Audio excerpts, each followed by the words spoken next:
வாழ்க வளமுடன். வணக்கம் நண்பர்களே, ஆனந்தமயத்துக்கு உங்களை அழைக்கிறேன். நம்ம இன்றைக்கி பார்க்க போகிற ஒரு ரெசிபி வந்து பீட்ரூட் வச்சு பண்ண போகிறோங்க இன்றைக்கி. ஸோ அந்த ரெசிபிக்கு போகிறதுக்கு முன்னாடி எங்கள் சேனலை சப்ஸ்கிரைப் பண்ணாதவங்க சப்ஸ்கிரைப் பண்ணுங்கள். அப்போ தான் நாங்கள் போடுற வீடியோஸ் உங்களுக்கு உடனே வந்து சேரும்.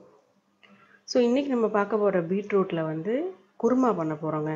ஸோ பீட்ரூட்டில் யூஸ்வலாக வந்து நம்ம பொரியல் பண்ணுவாங்க, அல்வா பண்ணுவாங்க. பட் பீட்ரூட் குருமா வந்து ரொம்ப ஸ்பெஷலாக இருக்குங்க. இதுக்கு பெரிய வெங்காயம், பச்சை மிளகாய், இந்த ரெண்டு தான் மேஜர் காம்பவுண்டாக இருக்க போகுது. அப்புறம் பொட்டுக்கடலை. இந்த பொட்டுக்கடலை வந்து நல்லா நீங்கள் வந்து மிக்சியில் வந்து நல்லா கிரைண்ட் பண்ணி பவுடராக எடுத்துக்கோங்க. பவுடராக எடுத்துகிட்டு அதில் நம்ம தண்ணி மிக்ஸ் பண்ணி தனியாக நல்லா கலந்து வச்சுக்கோங்க அதை. ஸோ இந்த கட்டிலாம் இல்லாமல் நல்லா ஃபுல்லாக மிக்ஸ் பண்ணி ஈவனாக மிக்ஸ் பண்ணி வச்சுக்கோங்க தண்ணி விட்டு. ஸோ இதுதான் வந்து நம்ம குருமாவுக்கு கிரேவி மாதிரி இருக்க போகுதுங்க. ஸோ நம்ம வேறு எதுவுமே ஆட் பண்ண போகிறதில்ல, தேங்காய் மற்ற மாதிரி எதுவும் நம்ம ஆட் பண்ண போகிறதில்ல. ஸோ பீட்ரூட் இந்த மாதிரி க்யூப் மாதிரி கட் பண்ணிக்கோங்க. கட் பண்ணிவிட்டு குக்கரில் 2 விசில் வச்சு எடுத்துருங்க.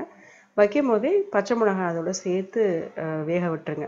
ஏன்னா அப்போ தான் பீட்ரூட்டில் இருக்கிற காரம் வந்து நமக்கு ரொம்ப இனிப்பாக இருக்கும் இல்லையா பீட்ரூட்டு ஜென்ரலாக.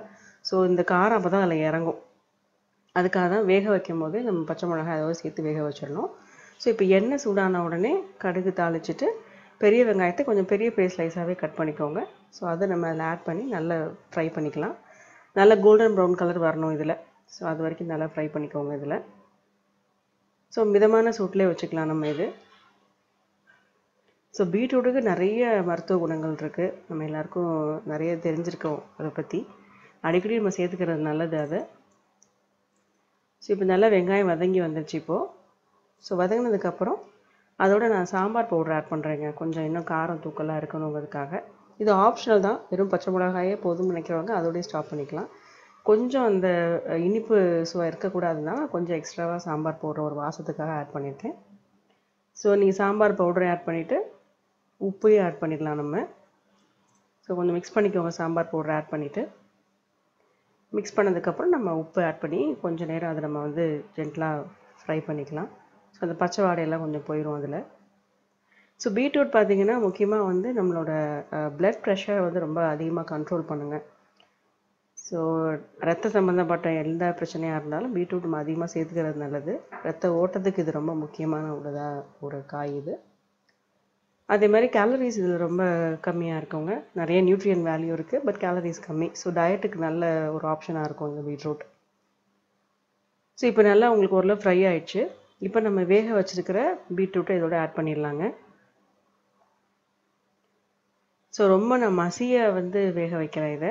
ஏன்னா கொஞ்சம் க்ரன்ச்சியாக இருந்தால் நல்லா கொஞ்சம் சப்பாத்தி கூட சேர்த்து சாப்பிடும் போது குருமாங்கிறப்ப. இல்லை ரொம்ப கூலாக இருந்ததுன்னா நமக்கு அது அவ்வளோ ஃப்ளேவர் இருக்காது. ஸோ இப்போ நீங்கள் அந்த ஏற்கனவே பண்ணி வச்சுருந்தோம் இல்லையா, நம்ம அந்த பொட்டுக்கடலை மிக்ஸ் பண்ணி வச்சுருந்தோம். ஸோ அதை நம்ம இதை ஓரளவு மிக்ஸ் பண்ணதுக்கப்புறம் ஆட் பண்ணிடலாங்க. ஸோ அந்த பொட்டுக்கடலையோட கன்சிஸ்டன்சி தான் நமக்கு அந்த குருமா பதத்தை கொடுக்க போகுது இந்த டிஷ்ஷை பொறுத்த வரைக்கும். நம்ம இதில் வேறு தக்காளி ஆட் பண்ணல, தேங்காய் ஆட் பண்ணல, வேறு எதுவும் ஆட் பண்ணல. ஸோ இது வெரி ஹெல்தி டிஷ். நமக்கு வெறும் பீட்ரூட் தான் மெயின் இன்க்ரீடியண்ட்டாக இருக்க போகுது இதில். ஸோ நம்ம கரைச்சி வச்சுருக்கிற பொட்டுக்கடலை மிக்ஸை இதில் ஆட் பண்ணிடலாம். ஆட் பண்ணி நம்ம கொஞ்சம் கொதிக்க விடணும். கொஞ்சம் அடிஷ்னலாக நீங்கள் தண்ணி விட்டுக்கலாம். இந்த கன்சிஸ்டன்சி நீங்கள் உங்கள் விருப்பத்துக்கு ஏற்ற மாதிரி டிசைட் பண்ணிக்கலாங்க. சில பேருக்கு ரொம்ப திக்காக இருந்தால் பிடிக்கும், சில பேருக்கு கொஞ்சம் லிக்விடாக இருந்தால் பிடிக்கும் சப்பாத்திக்கு சாப்பிடும் போது. ஸோ நம்ம கன்சிஸ்டன்சிக்கு ஏற்ற மாதிரி நீங்கள் இதை ஆட் பண்ணிக்கலாம். எப்படியுமே கொஞ்சம் இறுக்கமாக ஆகும் அது பொட்டுக்கடலை போட்டிருக்கிறதுனால. கொஞ்சம் நீங்கள் கொதியெலாம் விட்டதுக்கப்புறம் அது வெந்ததுக்கப்புறம் உங்களுக்கு அந்த ஒரு திக் கன்சிஸ்டன்சி கொடுக்கும் அது. ஸோ அந்த கன்சிஸ்டன்சிக்கு ஏற்ற மாதிரி நீங்கள் இதை தண்ணி ஆட் பண்ணிக்கலாம். ஸோ பீட்ரூட் அதிகமாக எடுத்துக்கிறப்ப நமக்கு இந்த ஹார்ட் சம்மந்தப்பட்ட பிரச்சனைகளும் ரொம்ப அதிகமாகவே குறையுதுன்னு நிறைய ரிசர்ச் பண்ணியிருக்காங்க. ஸோ வாரத்துக்கு ஒரு நாளாவது பீட்ரூட் சேர்த்துக்கோங்க. நம்ம ஸ்கின் கூட நல்ல க்ளோ ஆகுங்க. ஸோ இது நான் வந்து இப்போ ஓரளவு பாயில் ஆனதுக்கப்புறம் ஜஸ்ட் கொஞ்சம் ஸ்மாஷ் பண்ணி விடுறேன் இதில். இது எதுக்குன்னு பார்த்தீங்கன்னா இன்னும் கொஞ்சம் அந்த கன்சிஸ்டன்சி பெட்டராக இருக்கும் உங்களுக்கு. எல்லா பீட்ரூட்டும் நீங்கள் ஸ்மாஷ் பண்ணணும் அவசியம் இல்லைங்க. கொஞ்சம் ஒரு அங்கே எங்கேயுமே ஸ்மாஷ் பண்ணிங்க அப்படின்னா நமக்கு சாப்பிடும் போது க்ரன்ச்சியாகவும் இருக்கும், ஜூஸியாகவும் இருக்கும் நமக்கு சாப்பிட்றதுக்கு. ஸோ அதனால் ஜஸ்ட்டு நீங்கள் பிளெண்ட் பண்ணிக்கலாம் இதை. இதுவும் ஆப்ஷனல் தான்.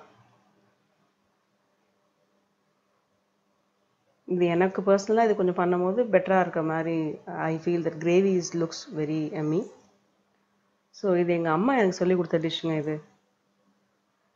என் ஃப்ரெண்ட்ஸ் நிறைய பேர் ரொம்ப அது பிரியமாக சாப்பிடுவாங்க. நிறைய பேர் செஞ்சுருக்க மாட்டாங்க பீட்ரூட்டில் குருமாவை. வெஜிடபிளில் செய்வோம், நம்ம உருளைக்கிழங்குல செய்வோம், எல்லா காய்கறியும் போட்டு செய்வோம். பீட்ரூட்டை மட்டுமே வச்சு ஒரு குருமானா இது ரொம்ப உங்களுக்கு டிஃப்ரெண்ட்டாக இருக்கும். இப்போ கொதி எல்லாம் வந்துடுச்சுங்க, நல்லா பாயில் ஆகிடுச்சு பாருங்கள் ஃபுல்லாகவே. ஸோ இப்போ நீங்கள் இந்த கன்சிஸ்டன்சியில் it's very ready to have with enjoy with chapati. சப்பாத்திக்கு தாங்க அது ரொம்ப பெஸ்ட் காம்பினேஷனாக இருக்கும் மற்ற எந்த மேஜர் டிஷ்ஷை விட. நல்ல எண்ணெயே விடாமல் ஃபுல்கா மாதிரி சப்பாத்தி வச்சு இந்த கிரேவி வச்சு சாப்பிட்டிங்கன்னா ரொம்ப அட்டகாசமாக இருக்கும். கண்டிப்பாக ஒரு தடவை ட்ரை பண்ணுங்கள். ஆல்வேஸ் சிமிலர் டைப் ஆஃப் பண்ணுறதுக்கு ஒரு நாள் டிஃப்ரெண்ட்டாக செஞ்சு கொடுங்க, குழந்தைங்க ரொம்ப விரும்பி சாப்பிடுவாங்க. ஸோ நம்மளோட எம்மியான tasty beetroot kurma is ready to serve with wonderful chapatis. So கண்டிப்பாக ட்ரை பண்ணுங்கள். பிடிச்சிருந்ததுன்னா லைக் பண்ணுங்கள், ஷேர் பண்ணுங்கள்.